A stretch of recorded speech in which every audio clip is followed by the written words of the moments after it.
Monsieur le Président, chers collègues, donc, tout d'abord, je voulais réagir aux propos de mes collègues, Monsieur Duprat et Madame Requena, puisqu'ils voudraient pratiquer la même politique foncière aujourd'hui, en 2022, que dans les années 80, au service du développement économique.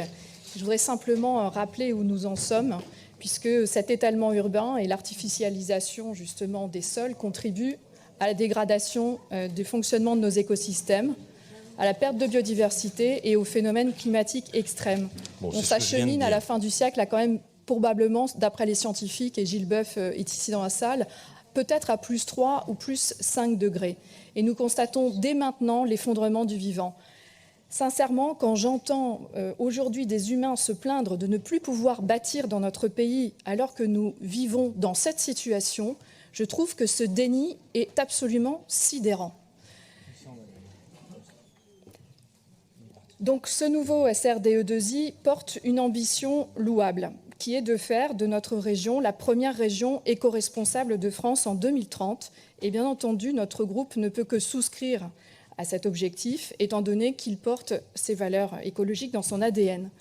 Ce SRDE2I est le fruit d'un lourd travail que nous saluons et d'une concertation à la hauteur des enjeux. Rappelons quand même que 46 000 entreprises sont aidées pour un montant d'1,8 milliard d'euros provenant d'aides régionales et d'1,3 milliard d'euros d'aides européennes. C'est considérable. Le préambule de ce schéma est au niveau des attentes de ce qu'une population est en droit d'exiger en ce siècle déjà bien entamé où elle doit affronter tant de menaces. L'effort pour justement intégrer l'ensemble de nos politiques publiques va dans le bon sens. Néoterra s'annonce comme une forme de chapeau sous lequel viendraient se ranger nos arbitrages et cette tentative d'imbriquer les choix économiques, les choix écologiques et les choix sociaux est pertinente. C'est bien la bonne ligne à suivre. Nous nous réjouissons de trouver régulièrement le terme « responsable » derrière un certain nombre de sujets liés au développement économique, la gestion des données, l'innovation, le numérique. Car nous sommes convaincus que cette notion justement de responsabilité sociale et environnementale est un concept clé pour engager l'ensemble de notre société dans les transitions. On y trouve des enjeux extrêmement importants, la réduction des consommations énergétiques et des ressources, la décarbonation de notre économie, souligner l'économie circulaire, l'ESS, les achats responsables. Tous ces chantiers sont incontournables, ils sont dans la priorité numéro 1 du schéma, notamment, et ils ont bien été pris en compte et ouvrent de véritables espoirs de transformation. La prise en compte des territoires également et de leurs équilibres est également de bon augure, tout comme les efforts pour mieux prendre en compte l'adéquation entre l'offre d'emploi et la demande pour ce qui relève de la formation.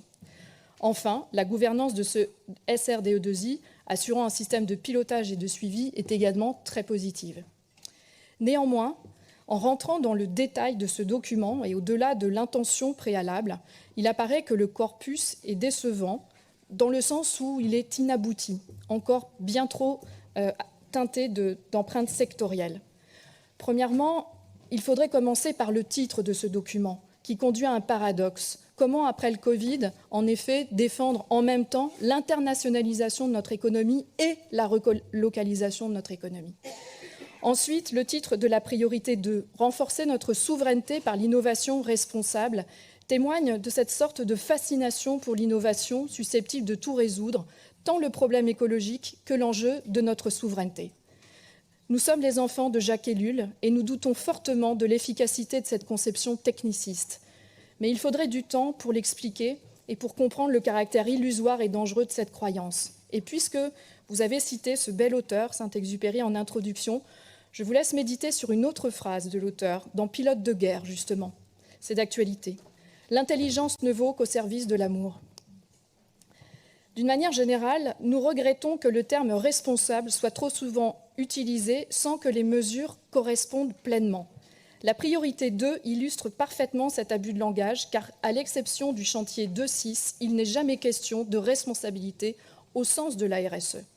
On y retrouve des choses que l'on connaît bien, qui sont utiles, bien sûr, la recherche, les sauts technologiques, la réindustrialisation, l'usine du futur, la création d'entreprises, mais finalement, rien qui ne s'apparente à une quelconque considération pour l'écologie à l'heure de l'effondrement dramatique du vivant. La RSE fait d'ailleurs l'objet d'un chantier à part, tout comme l'ESS, au sein de la priorité numéro 3. Ensuite, et c'est un chantier également très important, il est révélateur que le financement de nos entreprises ne soit conditionné par aucune exigence liée à la prise en compte du social, de l'environnement ou de l'éthique. Pas même, comme cela a été dit par mes collègues, sur l'égalité femmes-hommes, dans le champ du social qui reste finalement peu investi. Pourtant, le levier public de transformation sociétale se situe précisément à cet endroit. Monsieur le Président, la main invisible du libéralisme ne permet pas de réorienter nos choix de production et de consommation. Ce serait trop beau. Il faut l'orienter, et vous le savez bien. Enfin, pour terminer, sur l'aspect territorial, il nous semble opportun d'insister sur l'effort urgent à porter sur nos territoires vulnérables, avec une ingénierie renforcée pour répondre aux défauts des services publics. En résumant, l'intention annoncée est bonne, la communication est excellente, mais la traduction dans les mesures concrètes au service de la transition écologique est largement insuffisante au regard des amples défis qui sont les nôtres. Pour toutes ces raisons, notre groupe s'abstiendra sur cette délibération.